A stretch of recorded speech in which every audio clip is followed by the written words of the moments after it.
तो हेलो दोस्तों, good evening. कैसे हैं आप लोग? होप आप सब बढ़िया होंगे और बहुत अच्छी सी तैयारी कर रहे होंगे।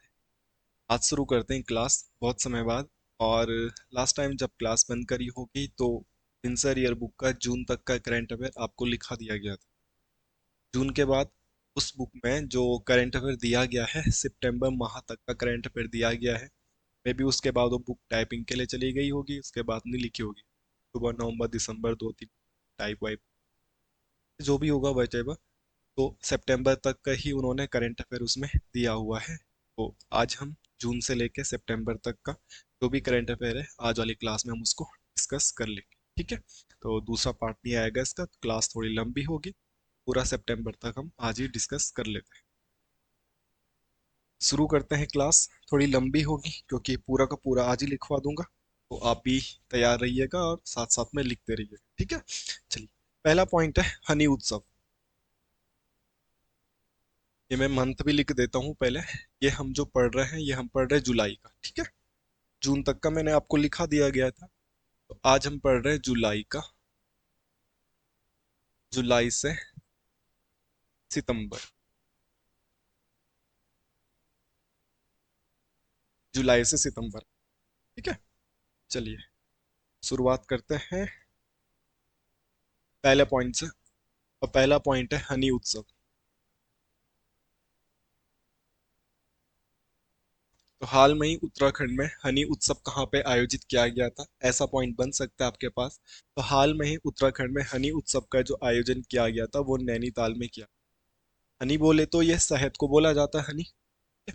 इसका उद्देश्य क्या था? तो मधुमक्खी पालन को बढ़ावा देने के। तो ये क्वेश्चन उत्तराखंड में आते हैं। अगर क्वेश्चन बनेगा हाल में ही मधुमक्खी पालन को बढ़ावा देने के लिए हनी महोत्सव का आयोजन कहाँ पे किया गया था, आप लोग बोलोगे नैनीताल में किया गया।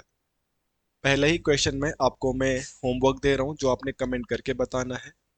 जब उत्तराखंड की अर्थव्यवस्था में पढ़ा रहा था, उत्तराखंड की अर्थव्यवस्था मैंने कंप्लीट आप लोगों को लाइन से पढ़ा रखी है जो भी सिलेबस में दिया गया था। तो वहां पे मैंने मधुमक्खी पालन पे भी चर्चा करी थी क्योंकि ये आपके सिलेबस का हिस्सा था। तो आप कमेंट करके बताएंगे उत्तराखंड में सर्वप्रथम मधुमक्खी पालन कब और कहाँ पे और किसके द्वारा किया गया। उस लेक्चर को भी देख लीजिएगा, यूट्यूब में पड़ा होगा। हनी महोत्सव कहाँ पे आयोजित किया गया था मैंने बता दिया है। और किसके द्वारा किया गया है? तो जीबी पंत। ठीक है। विश्वविद्यालय के द्वारा ये किया गया था। इस वाले पॉइंट को भी आप थोड़ा बहुत ध्यान में रख सकते हैं। ठीक है। किसके द्वारा ये आयोजित किया गया था, कभी कभी ऐसे क्वेश्चन भी पूछ लिए जाते हैं। आज का पहला क्वेश्चन नहीं। आगे बढ़ते हैं। दूसरा पॉइंट है। दूसरा पॉइंट है प्रियंका जी से संबंधित। कौन है ये प्रियंका? तो यहाँ पे पॉइंट आएगा उत्तराखंड की पहली महिला पहली महिला राजकीय ड्राइवर। उत्तराखंड की पहली महिला राजकीय ड्राइवर होने का गौरव जो प्राप्त किया है वो प्रियंका ने किया है। क्या नाम है? प्रियंका। ये भी क्वेश्चन बन सकता है कि प्रियंका का संबंध किससे है, मतलब किस जिले से है। तो रुद्रप्रयाग जिले से इनका संबंध है। और क्या क्वेश्चन बन सकता है कि प्रियंका कौन से विभाग में नौकरी कर रही है? तो ये वन विभाग में नौकरी कर। जैसे ग्रुप सी की वैकेंसीज आती है कनिष्ठ की, ऐसी वैकेंसीज आई थी। उसमें ड्राइवर की पोस्ट भी थी। तो ड्राइवर वाली पोस्ट के लिए अप्लाई किया होगा इन्होंने। इन्होंने एग्जाम दिया, एग्जाम क्रैक हो गया। बाकी बाद में जो ड्राइविंग का टेस्ट होता है वो टेस्ट भी इन्होंने दिया होगा, उसमें भी क्लियर हो गई है। वन विभाग में सेवाएं दे रही है। तो उत्तराखंड की पहली राजकीय महिला ड्राइवर का गौरव किसको प्राप्त है? तो इनका नाम है प्रियंका। तो ये वाला पॉइंट भी आप लोग याद रख सकते हैं।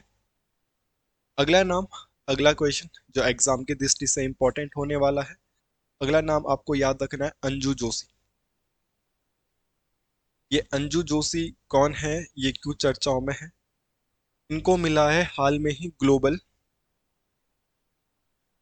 ग्लोबल बेस्ट टीचर का अवार्ड मिला है इनको। बेस्ट टीचर का अवार्ड।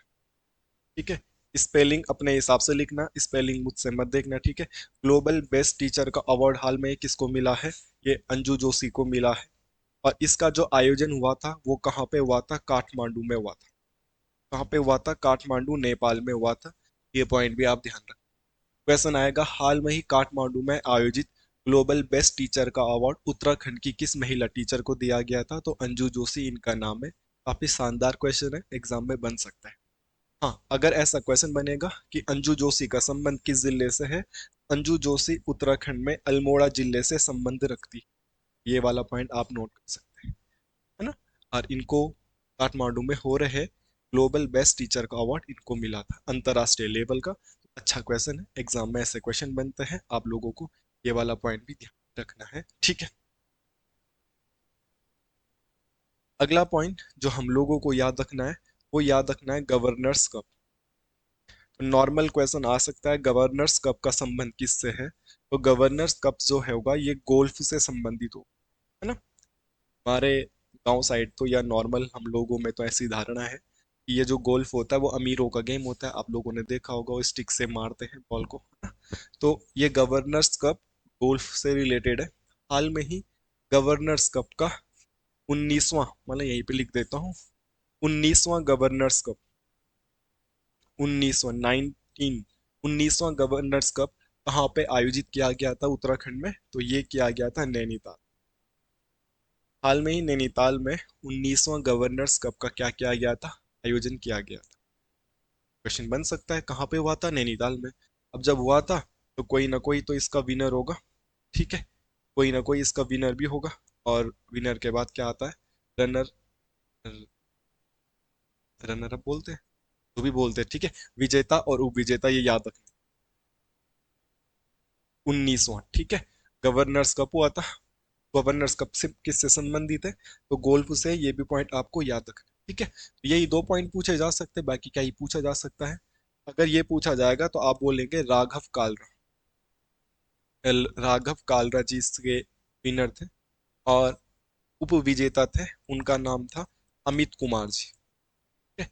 आगे ये भी है अमित कुमार सूर्यवंशी, ठीक है। तो आप लोग ये याद, नाम याद रख सकते हैं, अगर पूछा जाएगा उससे रिलेटेड ऐसा क्वेश्चन बनने के चांस होंगे तो आप इसे याद कर सकते हैं। गवर्नर्स कप गोल्फ टूर्नामेंट का आयोजन, ठीक है। गवर्नर्स कप गोल्फ टूर्नामेंट का आयोजन हाल में ही कहाँ पे किया गया था साहब, नैनीताल में किया गया था। और गवर्नर्स कप गोल्फ टूर्नामेंट का जो विनर है वो कौन थे, तो वो थे राघव कालरा जी। तो ये याद रख सकते हैं, हरियाणा से बिलोंग करते हैं वो। और रनर अप में जो उप विजेता रहे वो सूर्यवंशी जी रहे हैं। ऐसे क्वेश्चन आपको याद रखने।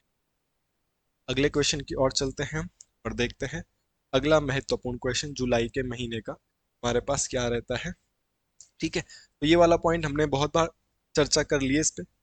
अब वो है हमने कुसिया कटौली,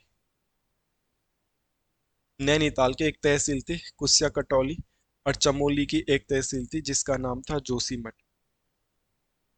ठीक है? तो उत्तराखंड में किन दो तहसीलों का नाम चेंज हुआ है, ये मैं बहुत बार पढ़ा चुका हूँ। ये दो पॉइंट तो आप सब लोगों को, उत्तराखंड के हर एक बच्चे को याद है। जोशीमठ कहाँ पड़ता है, चमोली में। कुसिया कटोली कहाँ पड़ता था, नैनीताल में, ठीक है। इसका नाम हो गया था कैचीदा, है ना। तो हाल में ही उत्तराखंड के किन दो तहसीलों का नाम चेंज हुआ है, तो ये दो तहसील आपके सामने है, और क्या नाम हुआ है ये भी मैं बहुत बार आपको पढ़ा चुका हूँ, सब लोगों को पता है। इम्पोर्टेंट क्या है कि उत्तराखंड के जब दो तहसीलों का नाम परिवर्तित हुआ है तो केंद्र सरकार ने इसको मंजूरी कब दी। सेंट्रल गवर्नमेंट भी तहसील का नाम चेंज करने के लिए मंजूरी देगा, तो वो दी थी 12 जून 2024, ठीक है। ये ध्यान रखना कब दी थी, 12 जून 2024 को इसको नाम परिवर्तित की मंजूरी। डेट से रिलेटेड क्वेश्चन आएगा, देखो किसका नाम चेंज हुआ, कहाँ हुआ, क्या हुआ, ये सब लोगों को लगभग पता चल गया है, पर डेट वाला चीज कम ही बच्चे याद रख पाते हैं। आप याद रख लोगे अगर पेपर में बन जाए, विंसर ईयर बुक का डेट है ये, विंसर ईयर बुक में यही वाली डेट दी गई है, इसलिए मैं आपको यही वाली डेट लिखा रहा हूँ, ठीक है। प्रूफ भी रहना चाहिए भाई कि विंसर ईयर बुक में तो ये लिखा है। तो 12 जून 2024 को इसका नाम परिवर्तन को केंद्र सरकार ने मंजूरी दी थी, है ना। अगर क्वेश्चन आएगा केंद्र सरकार ने कब मंजूरी दी, तो आपके सामने डेट लिखी है, केंद्र सरकार ने कब मंजूरी, ओके। बाकी उस कटोली का नाम जो कैंची धाम पड़ा है, नीम करौली बाबा जी का मंदिर है जहाँ पे, है ना। मैं ये इसलिए बता रहा हूँ, कैंची धाम में नीम करौली बाबा जी के यहाँ भी तो 15 जून को भंडारा लगता है। नीम करौली बाबा के यहाँ वार्षिक मेला जो लगता है, भंडारे का आयोजन किया जाता है, तो वो कब किया जाता है भाई, वो 15 जून को किया जाता है। तो उसके आसपास ही आप 12 जून ये भी याद कर सकते हैं, इसलिए मिला के आप याद कर लीजिएगा, काफी अच्छा क्वेश्चन बन सकता है इनसे। देखते हैं अगला क्वेश्चन, जो कि जुलाई महीने का होगा, इंपॉर्टेंट क्या होगा उसको देखने का प्रयास करते हैं। ठीक है। अगर क्वेश्चन आएगा, हाल में उत्तराखंड के किस व्यक्ति को श्यामा प्रसाद मुखर्जी अवार्ड मिला है? श्यामा प्रसाद मुखर्जी अवार्ड। श्यामा प्रसाद मुखर्जी का नाम आप सभी लोगों ने सुना है। श्यामा प्रसाद मुखर्जी अवार्ड हाल में ही उत्तराखंड के किस व्यक्ति को मिला है? तो ये मिला है आपके यशस्वी मुख्यमंत्री पुष्कर सिंह धामी जी को। तो उत्तराखंड के किस व्यक्ति को हाल में ही श्यामा प्रसाद मुखर्जी अवार्ड मिला है? पुष्कर सिंह धामी जी को। कहाँ पे ये आयोजित किया गया था ये अवार्ड, या जो अवार्ड सेरेमनी जो भी आप बोलेंगे, तो ये महाराष्ट्र में या मुंबई में इनको मिला। तो मुंबई में पुष्कर सिंह धामी जी को क्या मिला है भाई? श्यामा प्रसाद मुखर्जी अवार्ड। और ये भी बुक में लिखा गया है क्यों मिला है, क्योंकि इन्होंने रीजन, है ना, कारण क्या है इसके पीछे, क्यों मिला है इनको? तो ये मिला है यूसीसी को लागू करने के लिए उत्तराखंड। वैसे पूर्ण रूप से उत्तराखंड में भी यूसीसी लागू तो नहीं हुई है। तो यूसीसी आपने पढ़ा है, कुछ दिन पहले भी हमने यूसीसी के बारे में पढ़ा था। रंजना देसाई जी की समिति बनी थी, 5 सदस्यीय कमेटी बनी थी।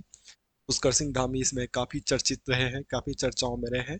तो इसी वजह से Shyama Prasad Mukherjee award goes to Pushkar Singh Dhami, reason कि यूसीसी लागू कर रहे हैं, है ना। इनके बारे में भी ध्यान रख सकते हैं। ये क्वेश्चन तो काफी हाईली चांस है कि एग्जाम में पूछा जा सकता है, और ये पॉइंट हमको याद भी रखने हैं। ठीक है। अगला क्वेश्चन, उत्तराखंड में कहां पर इलेक्ट्रॉनिक सिटी विकसित की जा रही है? ठीक है। उत्तराखंड में कहां पर इलेक्ट्रॉनिक सिटी विकसित की जा रही है? इलेक्ट्रॉनिक सिटी विकसित की जा रही है। तो यहाँ पे एक जगह आएगी, अब वो आएगी खुरपिया फॉर्म। ठीक है। खुरपिया नामक जगह पे, किच्छा के अगल बगल ये जगह पड़ेगी। तो यहाँ पे इलेक्ट्रॉनिक सिटी को विकसित किया जा रहा है उत्तराखंड में, खुरपिया फॉर्म। ठीक है। इलेक्ट्रॉनिक सिटी, अब इलेक्ट्रॉनिक सिटी खुरपिया फॉर्म में विकसित किया जा रहा है, तो यहाँ से क्या क्वेश्चन बन सकता है भाई कि कौन इसको विकसित कर रहा है? अबे भाई, उत्तराखंड में खुरपिया फॉर्म में इलेक्ट्रॉनिक सिटी विकसित हो रही है, तो नॉर्मल सी बात है, इसको उत्तराखंड गवर्नमेंट ही विकसित कर रही होगी। तो एक तो इसमें उत्तराखंड सरकार प्लस उत्तराखंड सरकार की जो मदद कर रही है कंपनी, वो कर रही है टाटा समूह। ठीक है, टाटा ग्रुप जो है। ठीक है, तो टाटा ग्रुप भी इनकी मदद कर रहा है, प्लस द वेरी इंपॉर्टेंट, ये किसकी मदद ले रहे हैं? ये ले रहे एक देश की मदद। अब वो मदद है ताइवान। तो एग्जामिनर अगर घुमा के क्वेश्चन बनाना चाहे मेरे दोस्तों, एग्जामिनर ऐसा क्वेश्चन घुमा सकता है कि उत्तराखंड में जो इलेक्ट्रॉनिक सिटी विकसित की जा रही है वो किस देश की मदद से की जा रही है? उत्तराखंड में जो इलेक्ट्रॉनिक सिटी विकसित की जा रही है वो किस देश की मदद से की जा रही है? तो यहाँ पे याद आ जाएगा ताइवान। वैसे बेसिकली उत्तराखंड गवर्नमेंट तो मदद कर ही रही होगी भाई, उत्तराखंड में बन रहा है तो उत्तराखंड गवर्नमेंट के साथ यहाँ पे एक पॉइंट आपको याद रखना है, टाटा ग्रुप, और साथ साथ में और कौन है? तो यहाँ पे है ताइवान। तो आपको ये चीजें याद रखनी काफी इंपॉर्टेंट है, एग्जाम में से क्वेश्चन बनते हैं और आपको याद भी रखना है। ठीक है। इसके अलावा अगला क्वेश्चन है, और वो क्वेश्चन बनेगा भारत दर्शन योजना। भारत दर्शन योजना, ये भारत दर्शन योजना क्या है? तो जो 10th और 12th के जो टॉपर होंगे, क्लास 10 और क्लास 12 के जो टॉपर होंगे, इनको भारत भ्रमण गवर्नमेंट अपने खर्चे पे करवाएगी। इनके लिए भारत भ्रमण करवाएगी, है ना। क्लास 12 और क्लास 10 आपके भाई बहन भी होंगे कोई ना कोई पक्का इसमें, जिन्होंने लास्ट ईयर 10 और 12 पास किया होगा और वो टॉपर रहे होंगे अपने ब्लॉक के। तो उत्तराखंड गवर्नमेंट उनको पूरे इंडिया टूर पे लेके गई है। इंडिया की उन्हें बेस्ट बेस्ट जगह दिखाएगी, कहीं कहीं जाके उन्हें स्कूलों में कॉलेजों में भी लेके जाया जाएगा, है ना। कहीं कहीं राज्यपाल से मिलाएंगे, कहीं मुख्यमंत्री से मिलाएंगे, करेंगे उन्हें। तो गए होंगे आपके भाई बहन भी कहीं ना कहीं पक्का घूमने। तो भारत दर्शन योजना, क्लास 10 क्लास 12 के जो टॉपर्स थे, इनको भारत घुमाने से संबंधित। तो मैं ये क्यों लिखा रहा हूँ, तो हाल में ही ये उनका टूर, मतलब हाल में वो ट्रिप के लिए निकले थे, तभी करंट अफेयर में बना होगा, तभी बिन सरियर बुक में लिखा होगा, है ना। और ये एक बार ही नहीं, दो दो बार ही लिखा होगा। तो कितने टॉपर्स गए थे? पहले तो भारत दर्शन योजना का संबंध किससे, ये पता चल गया। तो इस बार भारत दर्शन योजना के तहत कितने छात्रों को उत्तराखंड सरकार लेके गई थी? तो वो लेके गई थी 950 छात्र। कितने छात्रों को लेके गई थी साहब? ये लेके गई थी 950 छात्रों को, ये भी आपको याद है। ठीक है। और 950 छात्रों को भी कैसे लेके गई थी? अगर ये क्वेश्चन जो दूसरे सेंस में पूछा जा सकता है, एक ब्लॉक से कितने बच्चे गए थे, ध्यान रखना, एक ब्लॉक से 10 टॉपरों का चयन हुआ, है ना। और उत्तराखंड में कितने ब्लॉक है? 95 ब्लॉक है, तो 95 गुणा गया 10, 950 हो गए। अगर वो नॉर्मल क्वेश्चन आएगा, भारत दर्शन योजना के तहत एक ब्लॉक से कितने मेधावी छात्रों को भारत भ्रमण के लिए बुलाया गया या ले जाया गया, तो 10। और टोटल तब कितने हो गए भैया?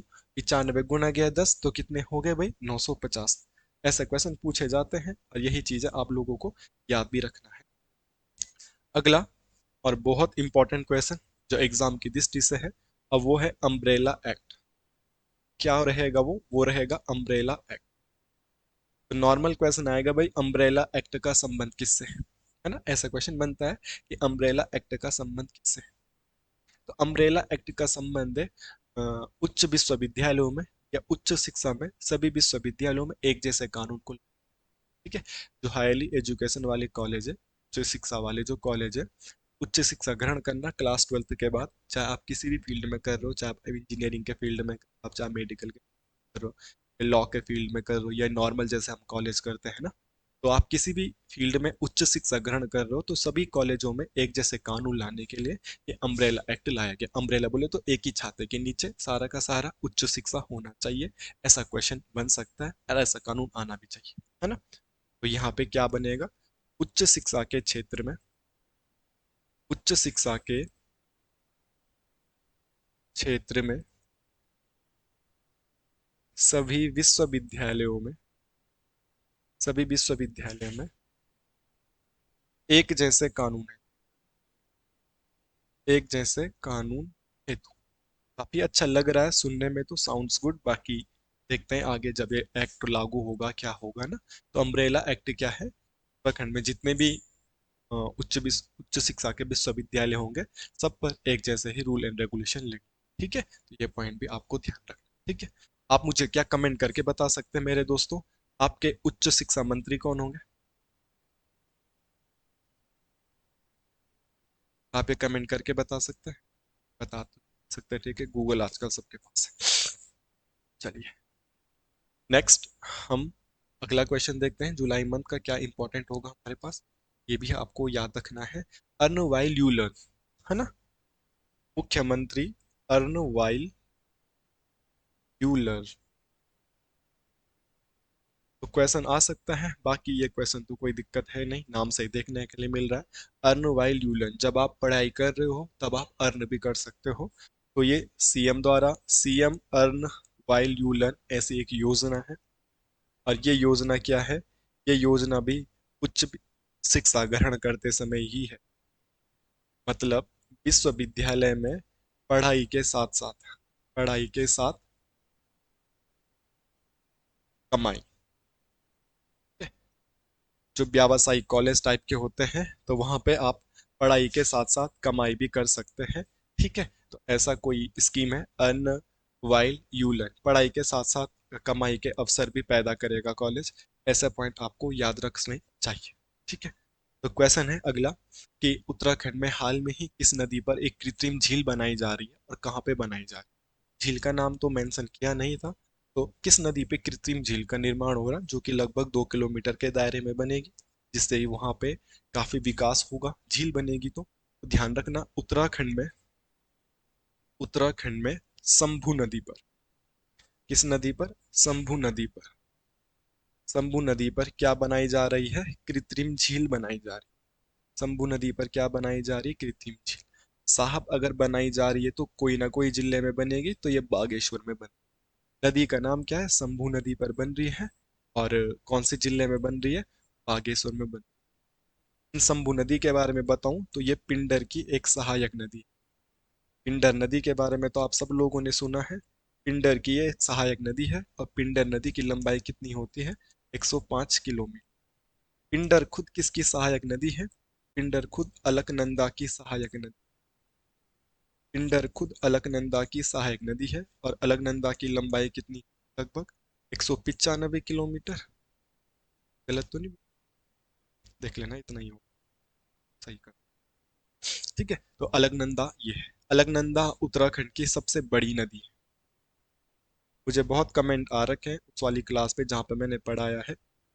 एक बच्चे को याद होगा, आज ही उसका मुझे मैसेज आया था, तो मैंने उनका भी रिप्लाई किया था। नहीं, ऐसा नहीं है। सबसे बड़ी नदी और सबसे लंबी नदी अलग अलग चीज है। अगर लंबी नदी बोलेगा तो लंबी नदी काली है। बच्चे बोलते कि सबसे बड़ी नदी भी काली है, नहीं। काली नदी सबसे लंबी है, ये 252 किलोमीटर। लंबी नदी उसे बोला जाएगा जो सबसे लंबी होगी, जिसका फ्लो ज्यादा होगा। यहाँ से निकल रही है यहाँ तक बह रही है, जिसका फ्लो ज्यादा होगा वो लंबी नदी। बड़ी नदी का मतलब होता है जिसमें वाटर अमाउंट ज्यादा होता है, जिसमें पानी की मात्रा ज्यादा होती है। अलकनंदा में पानी की मात्रा ज्यादा है क्योंकि 5 प्रयाग खुद अलकनंदा नदी पे है।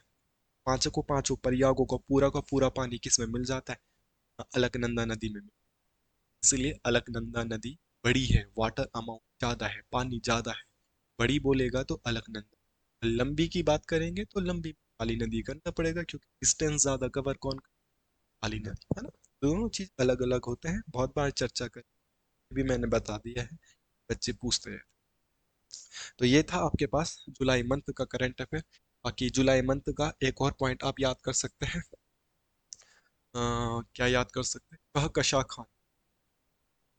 एक नाम और आया है सामने, वो है कहकशा खान। कहकशा खान को हाल में ही उत्तराखंड के हाई कोर्ट में, उत्तराखंड के हाई कोर्ट में रजिस्ट्रार जनरल, रजिस्ट्रार जनरल नियुक्त किया गया है। ठीक है, 1-2 महीने हो गए हैं। और हाईकोर्ट में रजिस्ट्रार जनरल नियुक्त होने वाली पहली महिला होने का भी इनको गौरव प्राप्त हुआ है। ऐसा क्वेश्चन खूब पूछ लिए जाते हैं उत्तराखंड में, पहली महिला से संबंधित, ध्यान रखना। अब ये रजिस्ट्रार जनरल नियुक्त हुई है हाई कोर्ट में। अब ये किसी न किसी की जगह तो ही होगी, जब कोई सीट खाली छोड़ के गए होंगे तभी तो गए हैं। इन्होंने किसकी जगह ली है? आशीष जी की। आशीष जी की इन्होंने क्या ली है? जगह ली है। और उनकी जगह पे कौन आए हैं? कहकशा खान जी आए हैं। और उत्तराखंड के हाई कोर्ट में पहली बार कोई महिला रजिस्ट्रार जनरल नियुक्त हुई है, ये भी पॉइंट आप लोगों को रखना है। ऐसे क्वेश्चन एग्जाम में बन सकते हैं। ये था जुलाई मंथ का करंट अफेयर। ठीक है। अब हम, मैंने तुम्हें कहा था कि बहुत दिनों बाद क्लास हुई है, इसलिए मैं कोशिश करूंगा क्लास भले थोड़ा सा लंबा, पर जितना बिन सर ईयर बुक में करंट अफेयर दिया गया। मेरी तबीयत बहुत अच्छी है भी नहीं, और फिर मैं खाना भी नहीं खा रहा हूँ। 8-10 दिन हो गए हैं। डाइट मतलब खाना कुछ खाना ही नहीं है। खाना ऐसा खाना है जिससे छाना जा सकता है।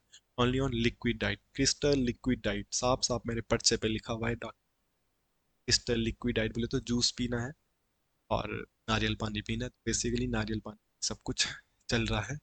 और इतना पैसा है नहीं कि दिन में 4-5 नारियल पानी पिए जा सकते। तो ग्लूकोज पानी चल रहा है कि लिया और के 2-2 चम्मच, क्या कर इसी पे चल रहा है। तो बहुत ज्यादा एनर्जी तो है नहीं, तो मैं चिल्ला चिल्ला के कहूंगा। खुली आवाज आप लोगों को टेबल आ ही रही होगी, ये मुंह पे चिपका रखे। चलिए, तो जुलाई के बाद हम अगस्त का करंट अफेयर यहाँ पे शुरू करते हैं।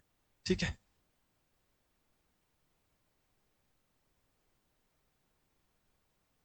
तो जून जुलाई जो भी होगा, अगला क्वेश्चन देखते हैं क्या हमारे लिए एग्जाम की दृष्टि से इम्पोर्टेंट बन सकता है, वो हम देखते हैं। ठीक है। ये जुलाई, अगस्त, वो जून तक का कराया था ना, वो जुलाई का, मई तक कराया था, वो जून करा होगा। ये जुलाई का होगा शायद से। ठीक है। ये महीने से तो कोई लेना देना नहीं है ना तुम्हें कि महीना गलत लिखा दे, ये कुछ करंट अफेयर में ये तो नहीं आएगा ना कि किस महीने का करंट अफेयर है, जहाँ पे डेट होगी वहाँ पे मैं डेट लिखा ही दूंगा। ठीक है। देख लेना मैंने लास्ट कहाँ तक कराया था, लास्ट महीने शायद मई तक कराया होगा। तो भी कराया वो जून रहा होगा, ये जुलाई रहा होगा। ठीक है, देख लेना, इससे कोई लेना देना नहीं। चलो, तो पहला पॉइंट देखते हैं। ठीक है। तो वो है, पहला पॉइंट ये है, अंकिता ध्यानी से। अंकिता ध्यानी के नाम से अब सभी लोग चर्चित हैं। ऐसा कोई नहीं होगा जो अंकिता ध्यानी को नहीं जानता होगा। अंकिता ध्यानी पेरिस ओलंपिक में उत्तराखंड से शामिल होने वाली पहली महिला। पेरिस ओलंपिक में, पेरिस ओलंपिक में शामिल होने वाली पहली महिला। ठीक है।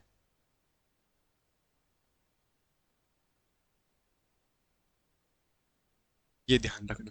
पेरिस ओलंपिक में शामिल होने वाली उत्तराखंड की पहली महिला है। ये भी पॉइंट आप ध्यान। वैसे इस पे मैं क्लास ऑलरेडी 2 बार बना चुका हूँ, दो दो बार आपको डिटेल में पढ़ा चुका हूँ, तो बार बार बोलना उचित नहीं है। इस बार उत्तराखंड से 4 खिलाड़ियों ने पेरिस ओलंपिक में भाग लिया था, ये बात आप लोगों को पता है ना। परमजीत सिंह, सूरज पवार और अंकिता ध्यानी और लक्ष्य सेन को सब जानते हैं। इनके बारे में हम डिस्कस कर चुके हैं।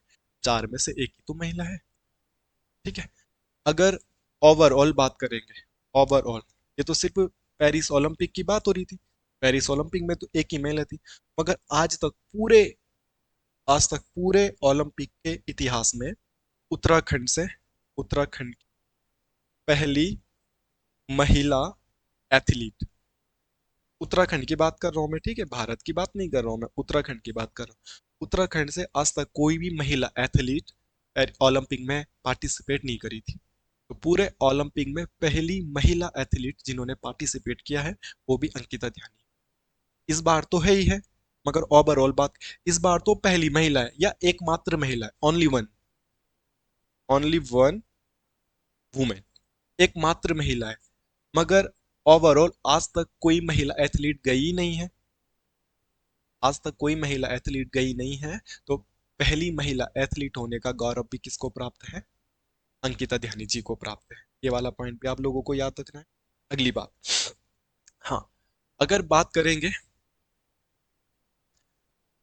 अगर हम बात करेंगे नोट करके, कोई बच्चा बोलेगा नहीं ऐसा नहीं है, नोट करके, अगर उत्तराखंड की पहली महिला की बात करें, ठीक है, ओलंपिक में भाग लेने वाली, ओलंपिक में भाग लेने वाली, ओलंपिक में भाग लेने वाली का नाम है वंदना कटारिया, वंदना कटारिया जी। ठीक है। ये क्या खेलती थी, इसमें गई थी, ये फुटबॉल टीम में इनका क्या हुआ था, चयन हुआ था। तो लास्ट ओलंपिक जो थे उस समय वंदना कटारिया जी बहुत फेमस हुई थी, बहुत चर्चाओं में आई थी। ध्यान रखना, जितनी इनकी मेहनत थी उतना खूब नाम भी कमाया था, बहुत अच्छी बात भी है, तो ध्यान रख सकते हैं ये। देखो दोनों अलग अलग पॉइंट है। उत्तराखंड से ओलंपिक में भाग लेने वाली पहली महिला तो वंदना कटारिया बोलोगे आप, मगर उत्तराखंड से ओलंपिक में भाग लेने वाली पहली महिला एथलीट तो आप अंकिता ध्यानी करोगे। एथलीट बोले जो जो भागने दौड़ने वाले में होते हैं ना, जो जो 100 मीटर, 200 मीटर, 500 मीटर, 1000 मीटर जो भागते हैं, ट्रैक एंड फील्ड वाले, कुल मिला के रनिंग जो की जाती है वो ट्रैक में की जाती है, तो ट्रैक एंड फील्ड वालों को क्या बोला जाता है? एथलीट। तो पहली एथलीट तो अंकिता ध्यानी, बट पहली महिला बोलेंगे तो वंदना कटारिया जी, क्योंकि वो फुटबॉल में गई थी, फुटबॉल वालों को एथलीट नहीं बोलते, ठीक है, ये ध्यान रख सकते हैं। ये मत बोलना कि कुछ गड़बड़ हो गया है, देख लो मैंने समझाने का प्रयास किया है, आप लोग इसे समझ लीजिएगा, काफी अच्छा क्वेश्चन है, ये एग्जाम में बनेगा, ठीक है। बाकी अंकिता ध्यानी को कहा है अंकिता, बाकी अंकिता ध्यानी को इस बार चुनाव आयोग ने ब्रांड एम्बेसडर भी बनाया था, है ना। ये वाला पॉइंट मैं पहले भी पढ़ा चुका हूँ, चुनाव आयोग ने ब्रांड एम्बेसडर भी बनाया था, बॉडी से इनका संबंध है, और वॉक रेस में ये पार्टिसिपेट करती है। दूसरा क्वेश्चन है जियो थर्मल प्लांट। एमा,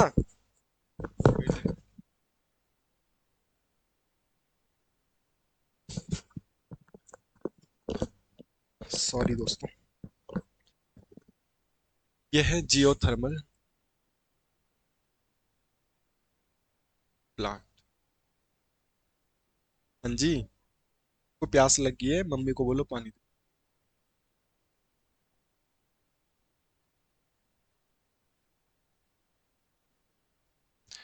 जियोथर्मल प्लांट, ये जियोथर्मल प्लांट क्या है, इस पे थोड़ा चर्चा करते हैं, क्यों हम इसको पढ़ रहे हैं, इनको समझने का बात भी करते हैं। जियोथर्मल प्लांट जो उत्तराखंड में आपने बार बार और बहुत बार देखा होगा कि गर्म पानी को कुंडू देखने के लिए मिलता है ना, कि सामने चारों तरफ बर्फ गिरी रहती है और नीचे गर्म पानी के कुंडू बहते रहते हैं।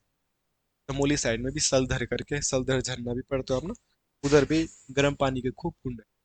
एक बार मैं बद्रीनाथ की यात्रा पे जा रहे थे, बहुत पहले की बात है, तो हमने जोशीमठ से रास्ता नहीं पूछा, शायद से पूछा भी होगा, जोशीमठ से 2 रास्ते जाते हैं, एक बद्रीनाथ साइड के लिए चले जाता है और एक नीति के लिए उधर ही साइड चले जाता है।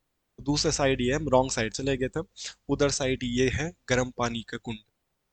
मतलब गर्म पानी का कुंड तो क्या है कि चारों तरफ बर्फ गिरी रहती है या ठंडक रहती है वहां पे।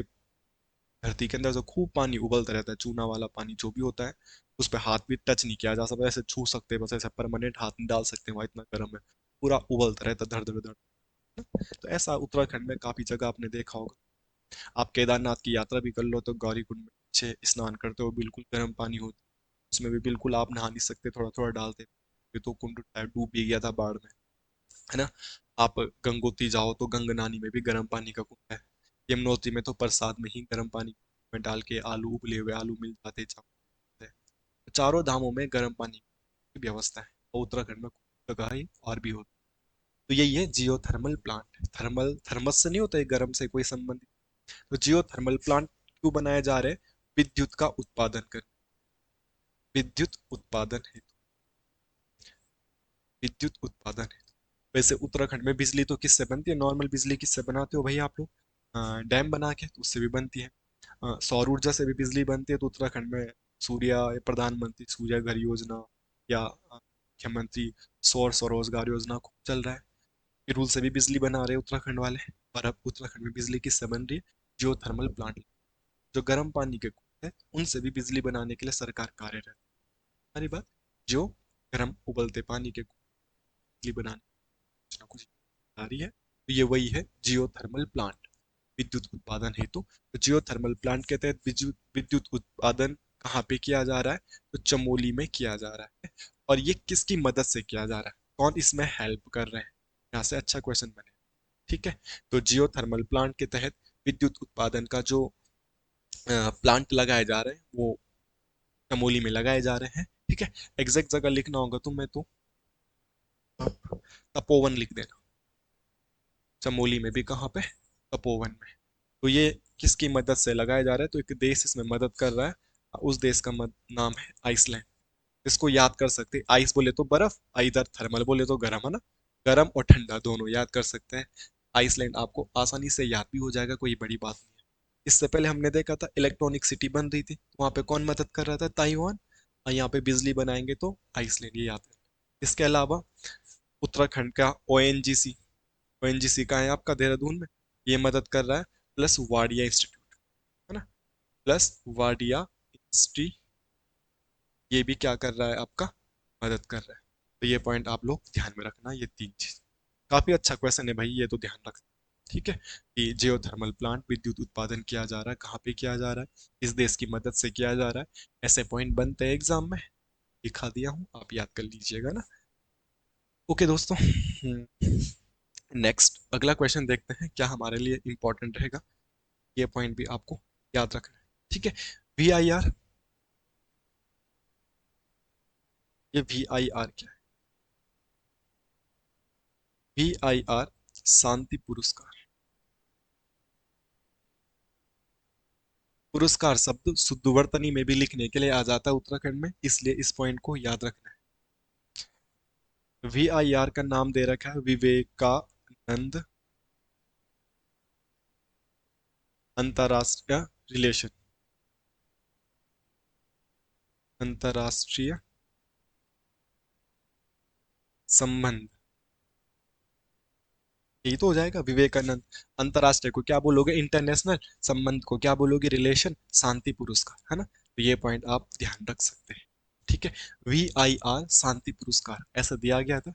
VIR शांति पुरस्कार, विवेकानंद इंटरनेशनल रिलेशन शांति पुरस्कार, peace award, Vivekananda international relation peace award 2024।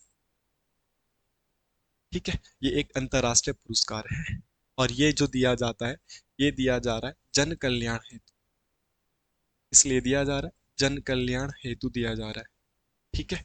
और ये उत्तराखंड के किसी एक शिक्षाविद को मिला है, किसी एक टीचर को मिला। ठीक है। 2024 में। और इनका नाम है चिन्मय पांडे। क्या नाम है साहब? इनका नाम है चिन्मय पांडे। तो ये वाला पॉइंट आपको याद रखना है। VIR शांति पुरस्कार जो 2024 का मिला है, वो चिन्मय पांडे जी को मिला है, ध्यान रखना। ये उत्तराखंड के एक टीचर है, शिक्षाविद है, शिक्षा से, शिक्षा के क्षेत्र से संबंधित है, और जन कल्याण हेतु। एक मिनट रुको, या वीडियो को आगे बढ़ा लेना मैं। ठीक है।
चलिए दोस्तों, माफी माफी चाहते हैं आपसे डिस्टरबेंस के लिए। ठीक है, तो एक दो बार और रुकूंगा पानी पीने के लिए, ठीक है। तबीयत सही नहीं है यार दोस्त, ठीक है, पानी की कमी हो जा रही बॉडी में, तो पानी पीना है। क्योंकि थक लग जा रही है ना, थक लगेगी तो खाना तो खा नहीं सकते, तो पानी पीना। चले, अगला क्वेश्चन है, श्रीपति द्रौपदी मुर्मू जी, इन्होंने हाल में ही जवानों को वीरता पदक प्रदान किए। ठीक है, तो हाल में ही राष्ट्रपति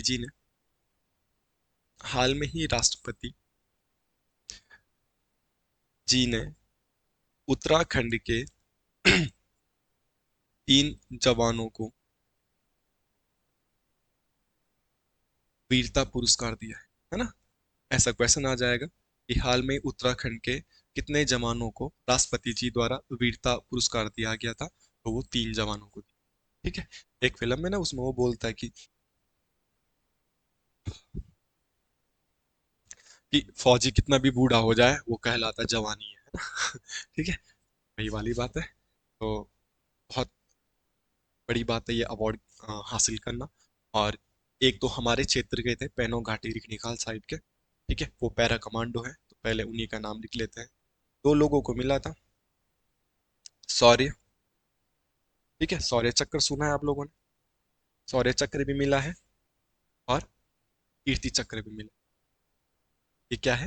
वीरता अवार्ड है। कितने लोगों को मिला, कितने जवानों को मिला? 3 जवानों को मिला। ये पॉइंट आपको याद रखना है। ठीक है,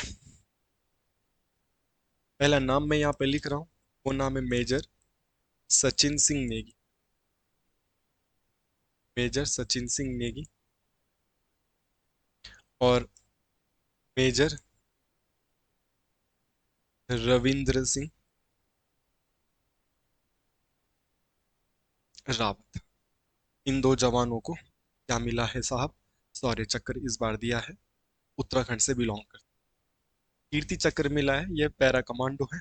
और ये भी मेजर रैंक है, भी याद रख सकते। और पेपरों में, अगर जहां तक क्वेश्चन बनेगा, जहां तक मुझे लगता है, तो पेपर में बस इतना ही क्वेश्चन बनेगा। ऐसा क्वेश्चन खूब उत्तराखंड में बने। उत्तराखंड में इस बार कितने लोगों को वीरता पुरस्कार मिला? ऐसे क्वेश्चन बनने के ज्यादा चांस है। नाम शायद से ना पूछे, बट ये पूछा जा सकता है। बात की नाम भी पूछा जा सकता है, पूछने का तो क्या नहीं पूछा जा सकता एग्जामिनर द्वारा, वो एग्जामिनर है। ठीक है, तो इनका नाम है मेजर दिग्विजय सिंह रावत। इनका नाम है मेजर दिग्विजय सिंह रावत। मेजर दिग्विजय सिंह रावत। ठीक है, मेरा कमांडो है। ठीक है, मेरा कमांडो खतरनाक ही होते हैं ना। पहले तो फौजी बनना बहुत मुश्किल है, फौजी के बाद भी पैरा कमांड। पैरा कमांडो मेरे है 3 4 स्टूडेंट। तो उनकी बातें सुन के, क्योंकि मैं तो उनके साथ ऐसे रहता नहीं, स्टूडेंट मिलने आते तो उनकी गप्पे सुनो, उनकी बातें सुनो, क्या खतरनाक। कभी कभी मैं व्हाट्सएप स्टेटस पे लगाता भी हूँ उसका, तो खतरनाक है। अभी सिक्किम बॉर्डर पे उनकी ड्यूटी लगी थी, चाइनीजों से मिल रहे थे, उनके साथ कुछ चाइनीज फौजी दिखा रहा था। बता रहा था उनके बारे में। अ, वो जो कूदते हैं ऊपर से, क्या बोलते उसे, हाईजहाज से, वहां से कूदते हैं जब वो पैरासूट लेके कूद, क्या खतरनाक दिखते हैं ना। कि वीडियोस मिल जाती सोशल मीडिया की, क्या ही बोलना। लाइफ स्टाइल बहुत तकड़ी होती है कमांडो की। बाकी एक दो फिल्म है कमांडो पे बनी हुई, आप वो वाली फिल्में देख लो, पता लग जाता है कि भाई क्या खतरनाक है ना। चलिए, हमें आगे पढ़ना है, हमें फिलहाल ग्रुप सी की एक नौकरी चाहिए, तो ये बात याद रख सकते हैं। बाकी अगला क्वेश्चन क्या है? सूरज पंवार से अगला क्वेश्चन है, सूरज पंवार जी से। सूरज पंवार जी से हम क्या क्वेश्चन याद रख सकते हैं? सूरज पंवार जी का नाम हमने तब सुना था, इस बार इन्होंने पेरिस ओलंपिक में उत्तराखंड से पार्टिसिपेट किया था। बहुत बार नाम सुन लिया होगा आपने, ऐसा तो नहीं नाम नहीं सुना है। पेरिस ओलंपिक में इन्होंने भाग लिया था। इनका नाम चर्चाओं में इसलिए आया कि हाल में इनके कोच भी चर्चाओं में आए। किसी किसी के कोच का नाम पूछ लिया जाता है, बाद में इन्हीं कोचों को द्रोणाचार्य पुरस्कार भी मिलता है। सूरज पवार जी के कोच का नाम है, गुरु का नाम क्या है, ऐसा क्वेश्चन पूछा जाएगा आपसे। तो आपको वो याद रखना है, इनका नाम है अनूप बिष्ट। सूरज पवार जी के, जिन्होंने हाल में ही पेरिस ओलंपिक में पार्टिसिपेट किया था, इनके गुरु का नाम क्या है, अनूप बिष्ट। आने वाले समय में इनको द्रोणाचार्य पुरस्कार मिलेगा, बस एक पदक ये जीत जाए बस, देखो, है ना। बाकी और क्या बोल सकते हैं, द्रोणाचार्य अवार्ड ना, द्रोणाचार्य या मिला नहीं है द्रोणाचार्य इनको, हाँ ये ध्यान रखना, बता रहा हूँ बस, मिल सकता है जिस दिन ये अवार्ड जीतेंगे। द्रोणाचार्य अवार्ड, द्रोणाचार्य पुरस्कार की शुरुआत कब हुई थी, ये बता रहा था आप। ये हुई थी 1985 में। और एक अवार्ड मिलता है अर्जुन अवार्ड, ठीक है, एक अवार्ड मिलता है अर्जुन अवार्ड। तो अर्जुन अवार्ड कब मिला था भाई, 1961 में। अर्जुन अवार्ड की शुरुआत हुई थी 1961 में, द्रोणाचार्य अवार्ड की शुरुआत हुई थी 1985 में। द्रोणाचार्य अवार्ड जो मिलता है वो कोचेस को मिलता है, गुरु को मिलता है, और अर्जुन अवार्ड जो मिलता है वो प्लेयर्स को मिलता है ना, ये बात आपको सबको पता है, ठीक है। चल चलिए नेक्स्ट क्वेश्चन हम देखते हैं क्या हमारे लिए इंपॉर्टेंट हो, ठीक है। क्या हो सकता है, देश का पहला या एकमात्र अभी तक वो बना है, बुरांस उद्यान। क्या बना है, बुरांस उद्यान। बुरांस हमारा राष्ट्रीय, क्या है, राष्ट्रीय बोलो मैं, राज्य, ठीक है। तो ये बना है कहाँ पे, मुनस्यारी में। तो ध्यान रखना, रोडोडेंड्रॉन बोलते हैं ना उसे, मुनस्यारी पिथौरागढ़। तो देश का पहला रोडोडेंड्रॉन गार्डन बना है, वो कहाँ पे बना है, मुनस्यारी में। एक बार मैंने जिला सीरीज में मुनिस्यारी बोल दिया था, मैं तो सोचता था मुनिस्यारी है, मेरे को गलत पता था, मुझे सही नहीं पता। फिर उसमें एक कमेंट आया था, नहीं सर, मुनिस्यारी नहीं मुनस्यारी होता है। उस दिन से मुझे अच्छे से याद है कि मुनिस्यारी नहीं लिखना भाई, मुनस्यारी लिखना है। आप भी अगर पिथौरागढ़ के नहीं हो और आप भी मुनिस्यारी लिख देते हो, मुनिस्यारी नहीं सर, मुनस्यारी होता है, ये ध्यान रखना, ठीक है। तो देश का पहला बुरांस उद्यान मुनस्यारी में बना है, ये भी पॉइंट आपको ध्यान रखना है, ठीक है। अगला, जीईपी सूचकांक, वैसे मैं इस पे भी पहले बात कर चुका हूँ, ठीक है। उत्तराखंड जीईपी सूचकांक लागू करने वाला पहला राज्य, लागू करने वाला पहला राज्य, लागू करने वाला पहला राज्य है कौन, उत्तराखंड। जीईपी, ई बोले तो यहाँ पे इन्वायरमेंट, पर्यावरण से संबंधित है, इंपॉर्टेंट करके आपको याद रखना है, पर्यावरणीय उत्पाद सूचकांक, ठीक है। ऐसा कोई राज्य नहीं है भी जो जीईपी इंडेक्स जारी करता है सूचकांक, तो वो उत्तराखंड ही है। जब उत्तराखंड ने जीईपी इंडेक्स जारी करी होगी, उसमें कुछ ना कुछ तो दर्ज किया होगा ना कि उत्तराखंड कहाँ पे है। उत्तराखंड की जीईपी इंडेक्स में जो रैंक है, ये जहाँ पे ले डाउन कर रहा है, कितना है उत्तराखंड में जीईपी सूचकांक, तो वो है 0.9। ये पॉइंट विंसर विवेक बुक में इतना ही डाटा दिया हुआ है, और आप लोगों को इसकी डिटेल क्लास चाहिए तो मैंने आप लोगों को बोला है मेरी करंट अफेयर वाली क्लास में देखना। यहाँ पे तो मैं बिन सरियर बुक को डिस्कस कर रहा हूँ, दो चार एक्स्ट्रा फैक्ट बता पास कर लेता हूँ। बट जो मेरी करंट अफेयर वाली क्लास है, जो मैंने खुद से बनाए करंट अफेयर है न्यूज़पेपर की कटिंग से, आप उतना पढ़ लो ना, उत्तराखंड का करंट अफेयर गलत नहीं जाएगा आपका, सच में मैक्सिमम क्वेश्चन वहीं से बन जाए। वहां पे मैंने आधे से ज्यादा क्वेश्चन डिस्कस किए हुए। हाँ, इन सर ईयर बुक में कुछ नए क्वेश्चन जरूर है जो मैंने नहीं पढ़ा है, पर बहुत सारे क्वेश्चन सेम टू सेम। और जो क्वेश्चन वो मैंने खुद से बनाया है न्यूज़पेपर पढ़ पढ़ के, वहाँ पे मैंने फुल चर्चा, फुल डिस्कशन की, ठीक है। तो आप उस क्लास को तो जरूर देख लीजिएगा अगर सही मायनों में आप तैयारी कर रहे हैं। बाकी अगर इतना ही पढ़ना है तो ये भी ठीक, ठीक है। और इसके बाद भी बता देना क्या आप पढ़ना चाहते हो इस बुक से, और ठीक है। बाकी कुछ नहीं है। बाकी यह है कि साकेत बड़ोलॉजी का नाम किताब में था, साकेत बड़ोलॉजी। कौन है साकेत बड़ोलॉजी, तो साकेत बड़ोलॉजी को हाल में ही कॉर्बेट नेशनल पार्क का निदेशक नियुक्त किया गया। तो भाई कॉर्बेट नेशनल पार्क का निदेशक किसे नियुक्त किया गया था, तो साकेत बड़ोलॉजी को किया गया था। बाकी कॉर्बेट नेशनल पार्क की भी 1 घंटे की क्लास मेरे चैनल पे अपलोड होगी, जहाँ पे कॉर्बेट नेशनल पार्क के बारे में फुल्ली चर्चा आप लोगों से की गई होगी, ये भी पॉइंट आपको याद रखना है, इंपॉर्टेंट है, ठीक है। अगला है आकाशवाणी, देहरादून द्वारा किस कलाकार को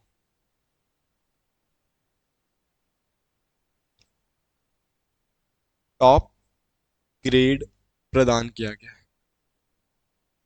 हाल में ही किस कलाकार को आकाशवाणी देहरादून द्वारा टॉप ग्रेड प्रदान किया गया है? ये ऐसा क्वेश्चन अगर आपके पास बनेगा, आप क्या इसका जवाब करेंगे? ठीक है, वैसे तो आप लोगों ने पढ़ लिया होगा और आप लोग इसका आसानी से जवाब दे सकते हैं। तो इसका जवाब होगा, सही जवाब वो होगा बसंती बिस्ट। खूब पेपर में इनके बारे में पूछ लिया जाता है और खूब पेपर में इनके बारे में आता भी है, बसंती बिस्ट के बारे में। इससे पहले भी पेपरों में पूछा जा चुका है ना। अगर बात करेंगे इनकी, तो इनका एक निक नेम है। इनका निक नेम क्या है? विदुषी। जो विद्वान महिला होती है उन्हें विदुषी कहा जाता है, ठीक है, क्योंकि महिला विद्वान नहीं हो सकती है ना। हिंदी ग्रामर के तरीके से महिला कभी भी विद्वान नहीं हो सकती है ना, क्योंकि महिला क्या होती है? विदुषी। विद्वान एक पुल्लिंग शब्द है, तो पुरुषों के साथ ही विद्वान शब्द लगाया जाता है ना। जैसे महिला कभी नेता नहीं बन सकती, महिला को क्या बनना पड़ेगा? नेत्री, है ना। कुछ होता है ऐसा, जैसे अभिनेता तो नेत्री, है ना, जो महिलाओं के लिए ही इस्तेमाल किए जाते हैं। तो विदुषी इनका निकनेम, टाइटल इनको विदुषी का मिला हुआ है, ये ध्यान रखना। बाकी 2017 में इनको पद्मश्री मिला। 2017 में इनको पद्मश्री मिला है। और इनकी एक बुक भी है, और बुक का नाम क्या है? नंदा के जागर। क्या है? नंदा के जागर। तो इनकी बुक का नाम क्या था? नंदा के जागर। ये वाला पॉइंट आप लोगों को याद रखना, ठीक है। काफी अच्छा क्वेश्चन है, उत्तराखंड में ऐसे क्वेश्चन पूछे जाते हैं। और आप लोगों को ये वाले सारे पॉइंट याद भी रखने हैं, ऐसे क्वेश्चन ही आपको याद रखना, ठीक है। अगला क्वेश्चन है ग्लोबल ब्रिलियंस अवार्ड। अगला क्वेश्चन क्या है? Global brilliance award, global brilliance award, ऐसा कुछ होगा अंग्रेजी में थोड़ा बहुत। ये अवार्ड किसको मिला है? तो ये आपके चहेते नरेंद्र सिंह नेगी जी को मिला है। उत्तराखंड के एक सुपरस्टार है नरेंद्र सिंह नेगी, और आजकल तो खूब चर्चाओं में है नरेंद्र सिंह नेगी और प्रीतम बर्दवान। ग्रुप सी के पेपरों में खूब आ रहे हैं, ठीक है। आयोग में जो भी पेपर बना रहा है वो गढ़वाली कुमाऊनी गानों के बड़ा शौकीन है भाई। तो इनको मिला है, आपने देखा होगा। ये लंदन द्वारा दिया गया था, इंग्लैंड के, इसके द्वारा दिया गया था, हाउस ऑफ लॉर्ड्स द्वारा दिया गया, ठीक है। तो हाउस ऑफ लॉर्ड्स द्वारा दिया गया। बुक में तो ये भी लिखा गया है कि इनके एक गाने के लिए मिला था, और उस सॉन्ग का नाम था ठंडो रे ठंडो तेरो पाड़ी की हवा ठंडो पाड़ी ठंडो। गाना है ना इनका एक, तो वही है ठंडो रे ठंडो। आजकल ठंड भी लगी रही है, पा रहा हूँ मैं गढ़वाली। ठंडो रे ठंडो, है ना, इस सॉन्ग के लिए। हाउस ऑफ लॉर्ड्स जैसे हमारे देश में क्या होता है? लोकसभा और राज्यसभा होता है, तो वहां भी यही होता है। वो लोकसभा को हाउस ऑफ कॉमन कहते हैं, और वो राज्यसभा को हाउस ऑफ लॉर्ड्स कहते हैं। तो हमने भी उन्हीं से टपाया है पार्लियामेंट्री सिस्टम, है ना। तो ध्यान रखना, अगर हम हाउस ऑफ कॉमन को लोकसभा कहते हैं, हाउस ऑफ लॉर्ड्स को राज्यसभा कहते हैं, तो उनके हमारे हिसाब से उनकी राज्यसभा ने अवार्ड दिया था, है ना। ये पॉइंट आप लोग ध्यान में रख सकते हैं, ऐसे क्वेश्चन आते हैं एग्जाम में, इसलिए मैंने बता दिया, ठीक है। तो जुलाई महीने का इतना ही करंट अफेयर था। लास्ट क्वेश्चन जुलाई मंथ का अगर आप याद करना चाहते हैं, तो 29 जुलाई 2024 को एक निधन हुआ था उत्तराखंड में, जो कि हमारे महाधिवक्ता थे। क्या थे? महाधिवक्ता। उत्तराखंड के महाधिवक्ता थे, पुराने महाधिवक्ता, वर्तमान महाधिवक्ता नहीं। उनका नाम था ललिता प्रसाद नैथानी जी। क्या नाम था उनका? ललिता प्रसाद नैथानी जी। इनका हाल में ही क्या हुआ है? निधन हुआ है, ठीक है। तो ललिता प्रसाद नैथानी, इनका संबंध भी पौड़ी जिले से है। और पौड़ी जिले में नैथानियों का एक गांव है जहाँ पूरे नैथानी रहते हैं, उसका नाम है नैथन, ठीक है। बहुत सारे गांव है हमारे इधर साइड ऐसी ना, जो जाति से संबंधित है ना। जैसे पुंडीरों का एक गांव है, पुंडेर खोलू से बोलते हैं, है ना। तो जाति के नाम से नाम, मतलब गाँवों के बहुत सारे नाम पड़े वहाँ, लगभग लगभग एक ही जाति के लोग रहते हैं, ठीक है। तो ये था आपके पास जुलाई मंथ का करंट अफेयर, जो बिन सर ईयर बुक में दिया था। टॉप टॉप क्वेश्चन मैंने आपको लिखा दिया, और बाकी इस और भी क्वेश्चन कुछ कुछ होते हैं जिनको मैं ड्रॉप कर देता हूँ, जो लगते नहीं है कि इंपॉर्टेंट होगा। और बहुत सारे क्वेश्चन मैंने आपको पहले भी करा रखे बता दिया है मैं। ठीक है, तो ये महाद्वीप, ये तो पहले थे उत्तराखंड के, है ना? ये तो पता ही होगा ना आपको, उत्तराखंड के पहले महाधिवक्ता कौन थे? तो ललिता प्रसाद नैथानी थे, तो उनका हाल में ही निधन हुआ है। ऐसा क्वेश्चन बन जाते तो मैंने बता दिया। कल परसों भी मैंने करवाया होगा आपको, उत्तराखंड के एक एक्स राज्यपाल का भी निधन हुआ था। वो कौन से राज्यपाल थे, कौन से नंबर के राज्यपाल थे जिनका निधन हुआ था, ये भी मैं आपको प्रीवियस क्लास में करवा चुका हूँ। ठीक है, तो गया हूँ मैं, बट क्लास को कंटिन्यू करते हैं। और 2 मंथ और बचे आप, विंस ईयर बुक का काम तमाम ही हो जाएगा। ठीक है, इतने दिनों से क्लास नहीं आई। वैसे तो आप लोगों ने कंप्लीट कर लिया होगा, आई नो, बट फिर भी करवा देता हूँ मैं इसे कंप्लीट। जुलाई हो गया, तो अब हम पढ़ते हैं अगस्त।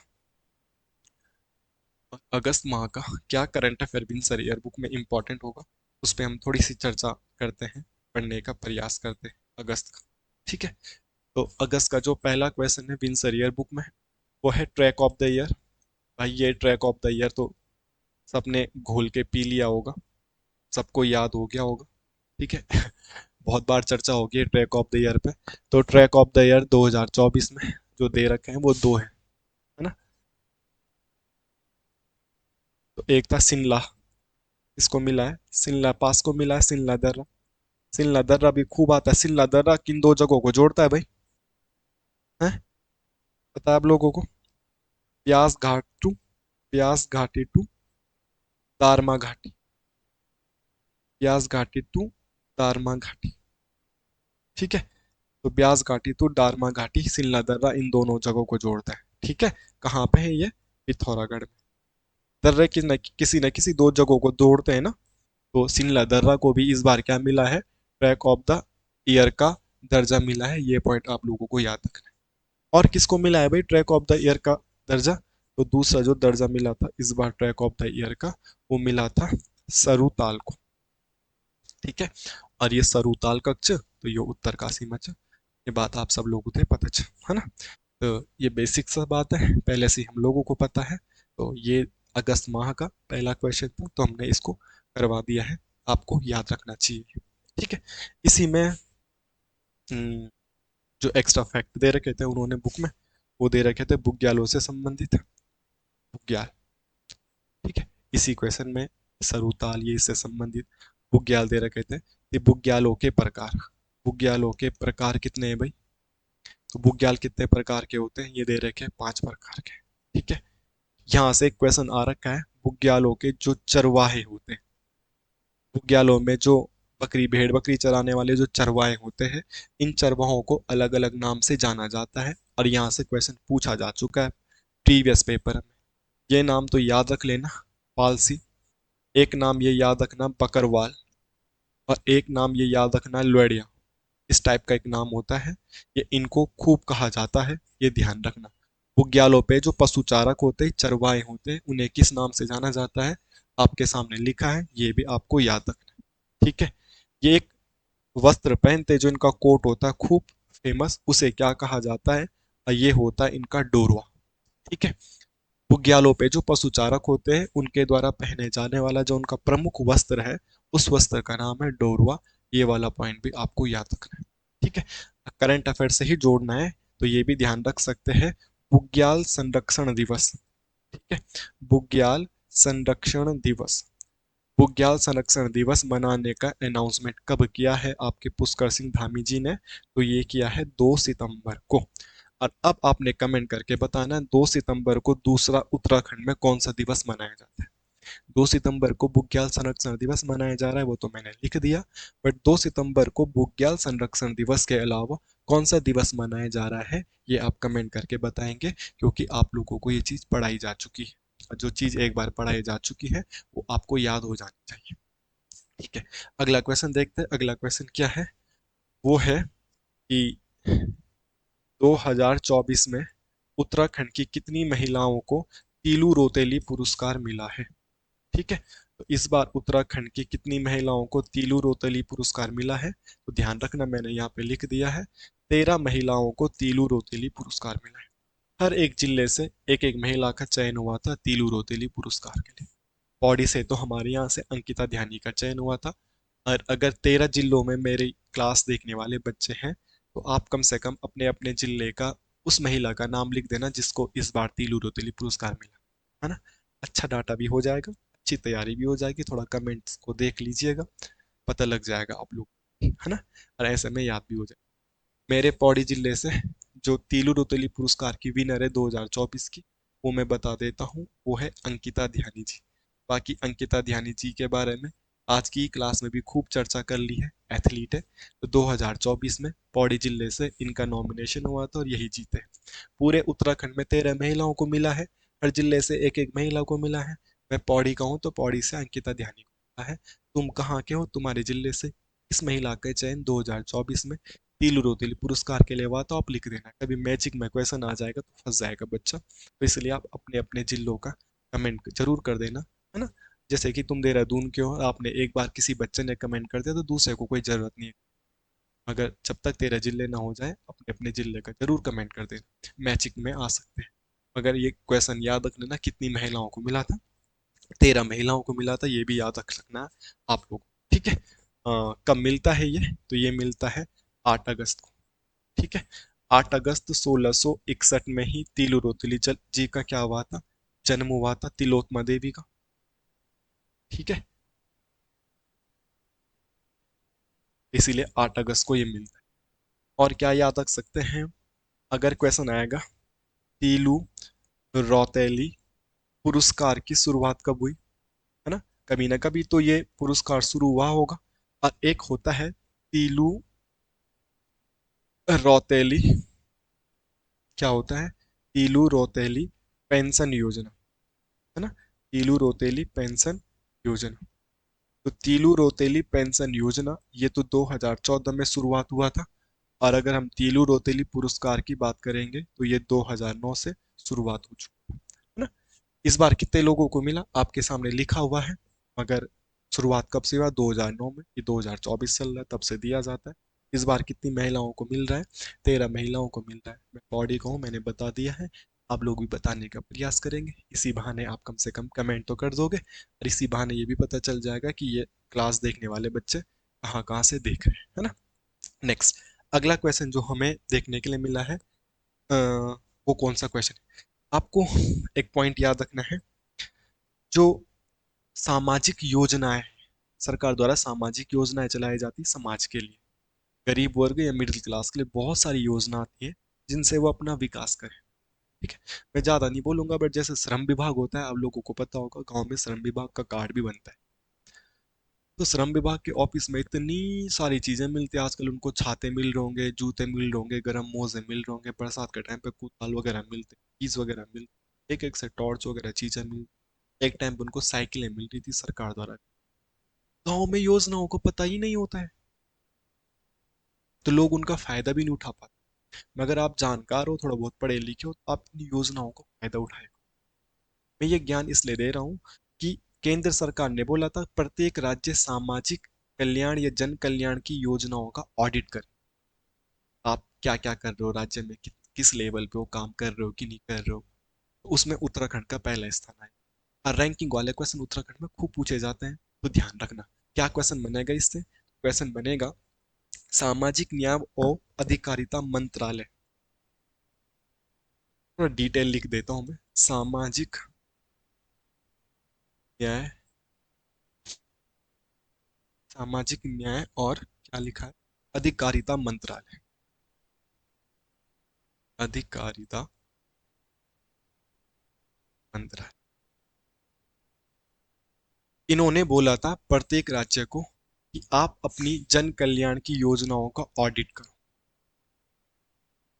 ऑडिट करें। प्रत्येक राज्य को ऑर्डर दिया, इस मंत्रालय ने प्रत्येक राज्य को ऑर्डर दिया था कि आप सामाजिक कल्याण जन कल्याण की जितनी भी योजनाएं हैं उनका ऑडिट करो। मतलब बताओ कि आपके राज्य में कितनी जन कल्याण की योजनाएं चल रही है और किस लेवल पे वो जनता तक पहुंच भी रही है कि नहीं पहुंच रही, ठीक है। तो ध्यान रखना, सामाजिक न्याय और अधिकारिता मंत्रालय द्वारा जन कल्याण की योजनाओं का ऑडिट करने के, पूरा ही लिख देते, जन कल्याण की योजना या सामाजिक कल्याण की योजनाओं को ऑडिट करने में ऑडिट करने में उत्तराखंड की प्रथम रैंक आई। उत्तराखंड ने उनकी ऑडिट करने में प्रथम रैंक पाई। बाकी कैसे पाई है हमें नहीं पता, मगर क्वेश्चन बनेगा तो हमें इसका आंसर क्या करना पड़ेगा, टॉप करना पड़ेगा। इन चीज़ों से हमें अवेयर रहना पड़ेगा। ठीक है, अगला है वन लाइनर क्वेश्चन है और मोस्ट इंपॉर्टेंट है। वन लाइनर क्वेश्चन के तौर पे है, उत्तराखंड पर्यटन, जी भी टाइम लगेगा थोड़ा। उत्तराखंड पर्यटन उद्यमी योजना, एक नई योजना आई है, उत्तराखंड पर्यटन उद्यमी योजना। वन लाइनर क्वेश्चन खूब पूछे जाते हैं। ये लॉन्च की है धामी जी द्वारा 13 अगस्त 2024 को। भाई वन लाइनर क्वेश्चन एग्जाम में ठीक ठाक पूछे जाते हैं, मेरा काम है आप लोगों को बताना। आप याद कर लीजिएगा, उत्तराखंड पर्यटन उद्यमी योजना 13 अगस्त 2024 को शुरू हुई है। उत्तराखंड पर्यटन उद्यमी योजना काफी अच्छा क्वेश्चन है एग्जाम में। ठीक है, अगला क्वेश्चन, हम आगे बढ़ते हैं इसी सीरीज में। और अगला क्वेश्चन है स्वच्छता सर्वेक्षण 2023 क्या है। स्वच्छता सर्वेक्षण, स्वच्छता सर्वेक्षण 2023 के जो अवार्ड मिले हैं वो 2024 में मिलेंगे, 2024 के जो मिलेंगे वो 2025 में मिलेंगे। तो स्वच्छता सर्वेक्षण 2023 के अवार्ड जो मिले हैं वो अटल निर्मल नगर में किस नगर पंचायत को मिला है। अटल नगर, अटल निर्मल नगर, ये उत्तराखंड में किसको मिला है, तो ये मिला है लाल कुआं। किसको मिला है, लाल कुआं। लाल कुआं क्यों फेमस है ये आप कमेंट करके बता दो, मजा ही आ जाएगा। ठीक है, लाल कुआं को, ये भी पॉइंट आपको याद रखना है, अटल निर्मल नगर पुरस्कार। इससे पहले हमने नगर निगमों की बात करी थी, नगर निगम, नगर निगम की जब बात करी थी, देहरादून को अवार्ड मिला था उत्तराखंड में। अब पूरे नॉर्थ जोन में उसकी 68वीं रैंक थी, तो इस पे हम पहले भी चर्चा कर चुके हैं। बट ध्यान रखना, ये नगर पंचायत की बात है, अगर नगर पंचायत की बात करेगा तो वो आंसर आएगा आपके पास लाल कुआं। ये भी पॉइंट आपको याद रखना है। अगला पॉइंट है, वो क्या पॉइंट है, दो नाम चर्चाओं में है, एक है धीरज गर्बियाल जी, गर्बियाल जी, ये पौड़ी के डीएम भी रह चुके थे। और एक है अशोक पांडे जी, अशोक पांडे जी।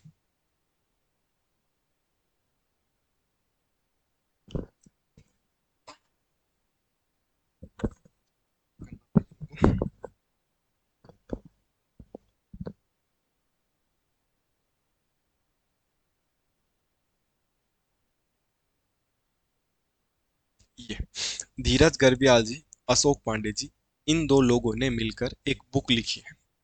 इन दो लोगों ने मिलकर एक बुक लिखी है। ठीक है, जो ये बुक है इन्होंने किस पे लिखी है, तो उत्तराखंड के शिव मंदिरों पे, उत्तराखंड के शिव मंदिरों पर विस्तृत जानकारी के लिए। ठीक है, उत्तराखंड में शिव जी के जितने भी मंदिर हैं तो उन पर इन्होंने एक विस्तृत जानकारी के लिए एक बुक लिखी, उत्तराखंड के शिव मंदिरों से रिलेटेड बुक लिखी। इसने लिखी है भाई, कुछ भी क्वेश्चन बन सकता है, उत्तराखंड के शिव मंदिरों से संबंधित हाल में किसके द्वारा लिखी गई है, लॉन्च हुई है, प्रकाशित हुई है, समथिंग कुछ भी क्वेश्चन बनेगा। तो दो राइटर है उसके, धीरज गर्ब्याल जी या अशोक पांडे जी। ये पॉइंट आप लोगों को क्या रखना है, याद रखना। ठीक है, कोई दिक्कत तो नहीं है। इस बुक का नाम आप याद रखना चाहते हैं तो याद रख सकते हैं, Lord great Shiva temple of Uttarakhand. Book का नाम अगर आप लिखना चाहते हैं, आप लिखेंगे Lord great Shiva temple of Uttarakhand. ऐसा कोई पॉइंट आपके पास बनेगा। बुक से रिलेटेड क्वेश्चन हर बार पेपर में एक न एक टपकता जरूर है। इस बार कौन सी वाली बुक पूछी जाएगी ये तो हमें पता नहीं है, बट आपको ये वाला क्वेश्चन थोड़ा बहुत याद रखना है, काफी अच्छा क्वेश्चन है, एग्जामों में पूछा जा सकता है। ठीक है, अगला क्वेश्चन है, उत्तराखंड में सेंटर ऑफ एक्सीलेंस योजना किससे संबंधित है। अगर ऐसा क्वेश्चन आएगा, उत्तराखंड में चलाई जाने वाली सेंटर ऑफ एक्सीलेंस योजना का संबंध किससे है? ऐसा क्वेश्चन आपसे पूछा जा सकता है। तो ये है राज्य सरकार द्वारा एआई मिशन को सफल बनाने हैं। राज्य सरकार हमारी उत्तराखंड सरकार भी एआई का खूब प्रयोग करती होगी, आर्टिफिशियल इंटेलिजेंस का खूब प्रयोग करती होगी। तो राज्य सरकार द्वारा एआई के मिशन को सफल बनाने, एआई के मिशन को सफल बनाने हेतु, सफल बनाने हेतु, ठीक है, राज्य सरकार द्वारा एआई के मिशन को सफल बनाने हेतु सेंटर ऑफ एक्सीलेंस योजना चलाई जा रही है। तो ये वाला पॉइंट भी आपको याद रखना, सेंटर ऑफ एक्सीलेंस योजना। क्वेश्चन उल्टा भी पूछा जा सकता है घुमा फिरा के कि उत्तराखंड राज्य में एआई मिशन को सफल बनाने हेतु कौन सी योजना चलाई जा रही है? तो सेंटर ऑफ एक्सीलेंस योजना। आपको ये पॉइंट याद करना है। क्वेश्चन कैसा भी आ सकता है, आपको हर तरीके से तैयार रहना चाहिए मेरे दोस्तों। अगला पॉइंट, इस मंथ का बुक में क्या दिया गया है वो भी चेक करते हैं और देखते हैं। अगला क्वेश्चन है बायोमेट्रिक आधारित, वो है बायोमेट्रिक आधारित पंजीकरण। बायोमेट्रिक तो सब लोगों को पता है, आधारित पंजीकरण किसमें? जीएसटी में। भ्रष्टाचार को रोकने के लिए कि कुछ गड़बड़ न हो, तो जीएसटी पंजीकरण में क्या लागू किया जा रहा है? बायोमेट्रिक किया जा रहा है, ठीक है। जीएसटी प्रमाणीकरण में, जीएसटी को प्रमाण पत्र या जीएसटी पर जो भी होता है, जो लोग जीएसटी देते होंगे उनको पता होगा। तो जीएसटी प्रमाणी पूरा ही लिख देता हूं मैं आप, बायोमेट्रिक आधारित पंजीकरण फॉर जीएसटी प्रमाणीकरण, प्रमाणीकरण, ठीक है। इतना याद रख लो यार, जीएसटी के लिए बायोमेट्रिक करने में उत्तराखंड की कौन सी रैंक है? तो उत्तराखंड का इसमें कौन सा रैंक है भाई? तो ये है चौथा, फोर्थ रैंक वाला क्वेश्चन है, इसलिए मैं आपको लिखा रहा हूँ, वरना लिखा था नहीं मैं। तो बायोमेट्रिक प्रमाणीकरण में या जीएसटी प्रमाणीकरण में बायोमेट्रिक करने में उत्तराखंड की कौन सी रैंक है? ठीक है, ये ध्यान रखना। पूरे भारत में उत्तराखंड की जो चौथी रैंक है, ठीक है, जीएसटी को बायोमेट्रिक करने के, ये ध्यान रख लीजिएगा। रैंक वाला क्वेश्चन है इसलिए लिख लिया जीएसटी, ठीक है। बाकी जीएसटी के बारे में पता है आपको? कौन से संविधान संशोधन के द्वारा लागू हुआ है, कौन से संविधान, सॉरी कौन से अनुच्छेद में रखा गया है, जीएसटी परिषद में कितने सदस्य होते हैं, जीएसटी कितने नंबर का होता है, जीएसटी परिषद की अध्यक्षा कौन होती है, उसके सदस्य कौन कौन होते हैं। बहुत सारे क्वेश्चन बनते हैं जीएसटी से। ये आपके सिलेबस का हिस्सा है इकोनॉमी में, ठीक है, जहाँ पे आप कर पढ़ते हो, याद होना चाहिए आप लोगों को। चलिए अगला क्वेश्चन हम देखते हैं। अगला क्वेश्चन क्या है? वो है तेज प्रकाश देवरानी जी का। अगला क्वेश्चन संबंधित है तेज प्रकाश देवरानी जी से।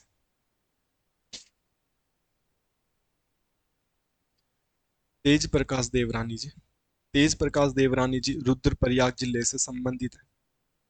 ये सीबीआई में डीएसपी के पद पे है, डीएसपी के पद पे है सीबीआई। तो भाई हमको तुम पढ़ा क्यों रहे हो, क्यों फेमस, क्यों मतलब चर्चाओं में, करंट अफेयर में क्यों है? तो इनका हाल में ही चयन हुआ है। और क्यों चयन हुआ है इनका? यूएन शांति मिशन के लिए, ठीक है। यूएन शांति मिशन पे ये जाएंगे भारत की तरफ से। तो यूएन शांति मिशन के लिए हाल में ही उत्तराखंड के, या उत्तराखंड मूल के, इसका चयन हुआ है, इनका चयन हुआ है। नाम क्या है आपके पास? टीपी देवरानी, तेज प्रकाश देवरानी जी है। इनका यूएन शांति मिशन हेतु क्या हुआ है? चयन हुआ है। तो उत्तराखंड के किस व्यक्ति का यूएन शांति मिशन हेतु चयन हुआ है? तो देवरानी जी का हुआ है। ये वाला पॉइंट आप लोगों को याद रखना है, काफी अच्छा क्वेश्चन है और एग्जाम ऐसे क्वेश्चन खूब बनते हैं, ठीक है, ये ध्यान रखना। ये क्वेश्चन तो नहीं आएंगे बता दिए, बट ये क्वेश्चन आ सकता है कि हाल में ही यूएन शांति मिशन के लिए तेज प्रकाश देवरानी जी का चयन हुआ है, वो किस जिले से संबंधित है? तो आप याद रख सकते हैं ये देहरादून जिले से, सॉरी रुद्रप्रयाग जिले से संबंधित है, ठीक है। अगला क्वेश्चन, चाय पे मैंने बहुत क्लासेस दी है आप लोगों को। तो उत्तराखंड सरकार ने एक न्यू चाय फैक्ट्री बनाने का निर्णय लिया है, न्यू चाय फैक्ट्री बनाने का निर्णय लिया है, बनाने का निर्णय लिया है। तो वो कहाँ पे लिया है? तो ये लिया है बेताल घाट, बेताल घाट कुमाऊं में जगह है, ठीक है। ये पॉइंट आपको याद रखना है। उत्तराखंड सरकार हाल में नई चाय फैक्ट्री बनाने का निर्णय लिए है कि कहाँ पे चाय फैक्ट्री बनेगी? तो बनेगा बेताल घाट। बेताल घाट में मेरा एक दोस्त भी है, केस नाम है उनका, वो वीडियोग्राफी वगैरह वगैरह करते हैं। ठीक है। तो उत्तराखंड ने न्यू चाय फैक्ट्री बनाने का निर्णय लिया है, उत्तराखंड गवर्नमेंट ने। तो वो कहाँ पे लिया है, तो बेताल घाट नामक जगह पे लिया है। ये वाला पॉइंट भी आप लोगों को याद रखना है। अगला क्वेश्चन देखेंगे, क्या क्वेश्चन है वो भी चीजें हम समझेंगे। वो है ये, वेरी इंपॉर्टेंट आपने करना है दोस्तों ये वाला क्वेश्चन। जिला सीरीज में पढ़ा होगा मोटेश्वर महादेव का मंदिर, मोंटेश्वर महादेव का मंदिर, मोंटेश्वर महादेव मंदिर। तो सिंपल बता रहा हूँ, ये हमने जिला सीरीज में भी पढ़ा है कि इसका मंदिर कहाँ पे है। तो ये पड़ता है आपका काशीपुर में, मोंटेश्वर या मोटेश्वर महादेव का मंदिर ये पड़ता है काशीपुर में। ये चर्चाओं में क्यों है, तो विंसर ईयरबुक लिखती है कि इस मंदिर में या इसके अगल बगल 1942-43 में भगदड़ मची थी। 1942-43 के टाइम पे भगदड़ मची थी, और जिसलिए इस मंदिर को कर दिया था बंद। जिसलिए इस मंदिर को क्या कर दिया था, बंद कर दिया था। 1942-43 में इस मंदिर के आसपास या इस मंदिर में भगदड़ मची थी, जिसलिए इस मंदिर को बंद कर दिया था। और हाल में इस मंदिर को रीओपन कर दिया गया। ये सारा सोर्स विंसर ईयरबुक गया है। तो वो कौन सी मंदिर है, रीओपन इसे कर दिया गया है। अब मंदिर का नाम आपके सामने लिखा है, कहाँ की ये मंदिर है ध्यान रखना।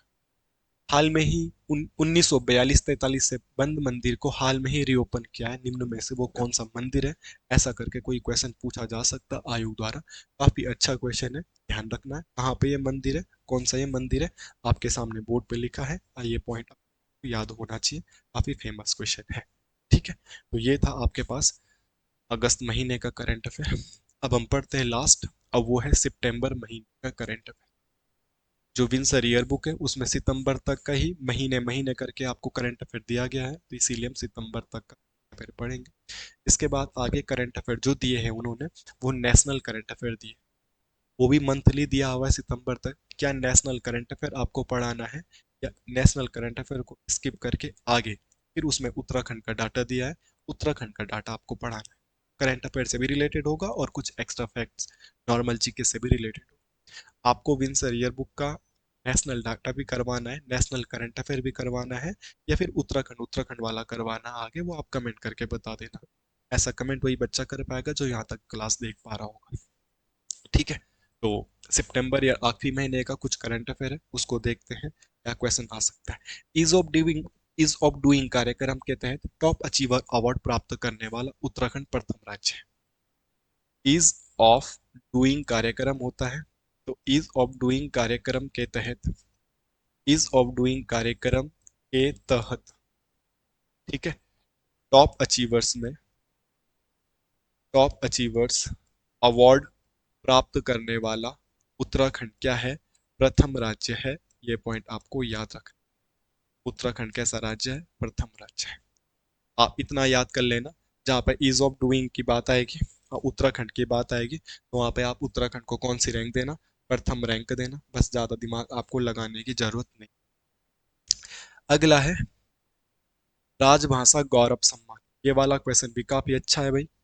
राजभाषा गौरव सम्मान, राजभाषा गौरव सम्मान, वैसे मैं ये क्वेश्चन भी आप लोगों को पहले पढ़ा चुका हूँ। राजभाषा गौरव सम्मान 2023-24 से किसको सम्मानित किया गया है ना, यही तो क्वेश्चन बनेगा।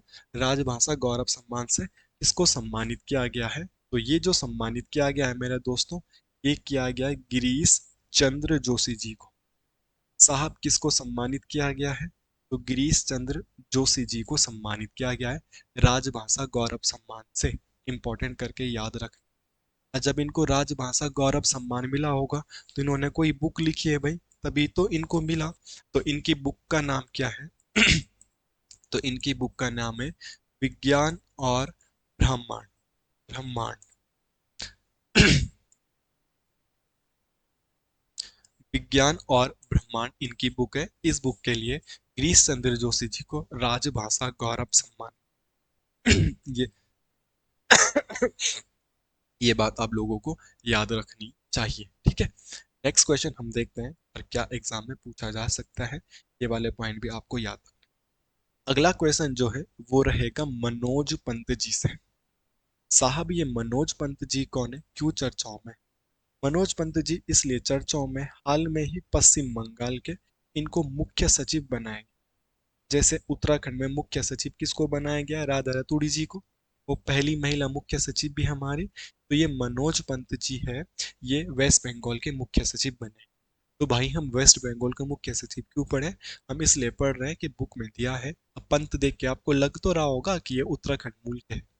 तो हाल में ही उत्तराखंड मूल के किस व्यक्ति को वेस्ट बंगाल का मुख्य सचिव बनाया गया है? तो उनका नाम है मनोज पंत। है कहाँ के ये? उत्तराखंड के। और कहाँ का मुख्य सचिव बनाया गया था इनको? तो इनको मुख्य सचिव बनाया गया है क्या बोलते से, वेस्ट बंगाल। ठीक है, ममता बनर्जी की सरकार है वेस्ट बंगाल में, वहां पे बनाया गया है। अगला है, इस पे तो आने वाले समय में एक एक घंटे की क्लासेस आएंगी और खूब चर्चाओं में रहेंगे। 38वें राष्ट्रीय खेल। राष्ट्रीय खेलों से संबंधित जितना डाटा धीरे धीरे लीक हो रहा है वो सारा याद कर लेंगे। बाकी प्रॉपर डाटा 38वें राष्ट्रीय खेल का तभी आएगा जब 38वें राष्ट्रीय खेल कंप्लीट हो जाएंगे। ठीक है, अभी उन्होंने हाल में अपना लोगो भी वो लॉन्च किया था, मौली वगैरह। तो 38वें राष्ट्रीय खेल, इससे क्या क्वेश्चन इस बुक में दिया गया है कि 38वें राष्ट्रीय खेल उत्तराखंड के कितने शहरों में आयोजित हो? ये तो पहले से फिक्स चीज है ना, पहले से फिक्स होगा। ये क्वेश्चन आ सकता है कनिष्ठ सहायक या एसआई के पेपर में। 38वें राष्ट्रीय खेल उत्तराखंड के 7 शहरों में, ठीक है, थाला फॉर रीजन, देखो हर जगह नहीं 7 शहरों में आयोजित होंगे। 38वें राष्ट्रीय खेल उत्तराखंड के कितने शहरों में आयोजित होंगे? 7 शहरों में आयोजित होंगे। ये पॉइंट आपको याद रखना है, काफी अच्छा क्वेश्चन है, एग्जाम में क्वेश्चन बने। कौन कौन सी वो जगह होगी? गुलर भोज में भी कुछ खेल होंगे, ठीक है, हल्द्वानी में भी कुछ खेल होंगे, हल्द्वानी में तो खेल गांव बनाया गया है, नैनीताल में भी कुछ खेल होंगे, ठीक है, रुद्रपुर में भी कुछ खेल होंगे, रुद्रपुर में भी। ये तो कुमाऊं में हो गया ना, क्वेश्चन आएगा कुमाऊं में कितनी जगह पे होंगे, तो कुमाऊं में 4 जगहों पे होंगे, ये याद रखना। उसके बाद गढ़वाल में, देहरादून में तो खेल ही है, सबसे ज्यादा खेल तो देहरादून में होंगे। देहरादून के बगल में है ऋषिकेश, ऋषिकेश में भी खेल होंगे। और ऋषिकेश से थोड़ा नीचे आएंगे तो हरिद्वार, हरिद्वार में भी क्या होंगे? खेल होंगे। ये ध्यान रखना, ठीक है। तो 38वें राष्ट्रीय खेल में कितने शहरों में आयोजित किए जाएंगे? तो 7 शहरों में किए जाएंगे। कुमाऊं में कितने शहर है? तो कुमाऊं में आपके पास 4 शहरों में राष्ट्रीय खेलों के लिए बनाया गया है। और गढ़वाल में कितने शहर है? 3 शहरों के लिए बनाया गया, ठीक है। अगर बोलेंगे खेल गांव कहाँ कहाँ बनाएंगे? खेल गांव वहां वहां बनते हैं जहाँ पे मैक्सिमम खेल होते हैं, मेन। तो खेल गांव 2 ही जगह बनाएंगे, एक गढ़वाल में बनाया गया है देहरादून, और एक कुमाऊं में बनाया गया है हल्द्वानी। उत्तराखंड में 38वें राष्ट्रीय खेलों के लिए खेल गांव कितनी जगह बनाए गए? तो खेल गांव 2 ही जगह बनाए। फिर क्वेश्चन आ सकता है, 38वें राष्ट्रीय खेल में मैक्सिमम खेल किस शहर में होंगे? खेल तो 7 शहरों में हो रहे हैं, बट किसी एक शहर में तो सबसे ज्यादा खेल होंगे ना। तो मैक्सिमम खेल कहाँ होंगे भाई? सबको पता है यार, देहरा, संविधानी देहरादून, खानी पीनी देहरादून, हर चीज का आंसर देहरादून। ये भी आपको याद रखना है, ठीक है। अगला क्वेश्चन है, इसको भी वेरी इंपॉर्टेंट कर लेना, ये पेपरों में टपक सकता है। उत्तराखंड हाई कोर्ट ने, उत्तराखंड हाई कोर्ट ने 6 जिलों में, क्वेश्चन आएगा कितने जिलों में? तो 6 जिलों में पारिवारिक न्यायालय बनाने का आदेश दिया है। पारिवारिक न्यायालय बनाने का आदेश दिया, न्यायालय। तो उत्तराखंड के कितने जिलों में पारिवारिक न्यायालय बनेगा? पारिवारिक न्यायालय मतलब जो परिवार से संबंधित कोर्ट होते हैं, फैमिली कोर्ट, है ना, फैमिली कोर्ट, जो फैमिली से संबंधित मामलों को दिखाते हैं, खासकर ये जो तलाक वलाक के जो मामले होते हैं, ये जो बच्चे की कस्टडी वगैरह लेने वाले जो मामले होते हैं, इन चीजों को देखना। फैमिली कोर्ट से संबंधित है, पारिवारिक जो मामले होते हैं, ये खूब बढ़ रहे हैं। जो जैसे जैसे मॉडर्नाइजेशन आ रहा है समाज में, ये खूब बढ़ रहे हैं। लोगों के लिए तलाक होना भी नॉर्मल सी बात है, कोई बड़ी बात नहीं रह गई। पहले ऐसा माना जाता था, नहीं, छोड़ो वो बातें। तो उत्तराखंड हाईकोर्ट ने बोला है कि पारिवारिक न्यायालय बनाओ। और कितने जिलों में इनका अनाउंसमेंट हुआ है, कितने जिलों में ये बनाना है? तो ये 6 जिलों में बनेगा भाई, काफी अच्छा क्वेश्चन है।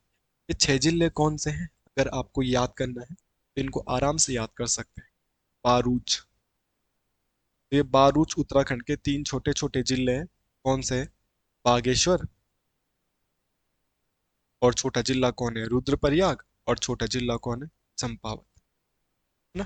और सबसे बड़ी बात है कि ये तीनों जिले बने भी कब है? 1997 में। है ना? बागेश्वर भी 1997 में बना, रुद्रप्रयाग भी 1997 में बना, और चंपावत भी 1997 में बना। तो आपको याद भी इजिली हो जाएगा। इसके अलावा आपको एक याद करना है, सीपीयू। सी से आप याद करोगे चमोली। पी से आप याद करोगे पिथौरागढ़। और यू से आप याद करोगे उत्तरकाशी। और सबसे बड़ी बात है, ये सीपीयू नामक जिले बने भी कब है? 1960। तीनों बॉर्डर वाले। पिथौरागढ़ भी 1960 में बना था, उत्तरकाशी भी 1960 में बना था, और चमोली भी 1960 में बना। तो बस हो गए आपको 6 जिले याद। तीन 1960 वाले और तीन 1997 वाले। और इन तीन और तीन 6 जिलों में उत्तराखंड हाईकोर्ट ने क्या आदेश दिया है कि पारिवारिक न्यायालय बने। ऐसे क्वेश्चन पूछे जाते हैं। बता दिया आप लोगों को, और काफी अच्छा क्वेश्चन भी है भाई ये पेपर में। ठीक है। अभी तुमने देखा होगा देहरादून में उत्तराखंड प्रीमियर लीग हुआ था। आईपीएल की तर्ज पे उत्तराखंड प्रीमियर लीग हुआ था, और खूब यहाँ पे टीमें बनी थी। है ना? पुष्कर सिंह धामी जी भी आए थे यहाँ पे। है ना? कोई सिंगर सुंगर भी बुलाए थे इन्होंने। तो उत्तराखंड प्रीमियर लीग हुआ था, तो इसमें विनर कौन था? ठीक है। तो विनर था इसमें यूएस नगर। और रनर अप ही बोलते वो था नैनीताल। ठीक है। तो उधम सिंह नगर क्या था? विनर था। और इसको बोलते हैं रनर अप। रनर अप कौन था? वो विजेता नैनीताल था। उत्तराखंड प्रीमियर लीग 2024 का विनर अगर आपसे पूछ लिया जाए, तो आपके सामने बोर्ड पे लिखा है, आप इसे याद कर सकते हैं। ठीक है। तो दोस्तों, ये था कुछ करंट अफेयर जो आप लोगों को करवाना था। जनवरी से लेके सितंबर तक का करंट अफेयर दिया था, तो मैंने कंप्लीट करा लिया है। कुछ चुनिंदा क्वेश्चन आपको करा दिए हैं विद एक्स्ट्रा फैक्ट। ठीक है। बाकी तो कुछ है नहीं बोलने के लिए। बाकी मैंने आप लोगों से क्वेश्चन किया है कि आगे जो नेशनल करंट अफेयर दिया है इन्होंने मंथली वाइज, वो आपको कराना है कि नेशनल करंट अफेयर को स्किप करके उत्तराखंड का जो डाटा दिया है बुक में, उत्तराखंड वाले डाटा पे फोकस करना है। जैसा आप बोलेंगे, जैसे कमेंट्स रहेंगे, उसी हिसाब से निर्णय लिया जाएगा, और उसी हिसाब से चीज भी की जाएगी। क्लास लंबी इसलिए थी क्योंकि बहुत दिनों से तबीयत खराब है, अभी भी तबीयत खराब है, मैं बहुत धीरे धीरे चिल्ला रहा हूँ। होपफुली आवाज आई होगी, नहीं आई होगी बीच बीच में, तो उस पर देख लेना। बाकी मिलते हैं नेक्स्ट। चांस ये है कि कल से क्लास रेगुलर होगी। ठीक है। और मैंने जो करवाना था ज़्यादा अलग अलग एक एक करके कराता था मैं महीने वाइज, तो ये एक साथ करवा। ओके। Thank you. कुछ कमियां होगी तो माफ करने यार दोस्त, धीरे धीरे धीरे एडजस्ट करके सही कर दो। Thank you.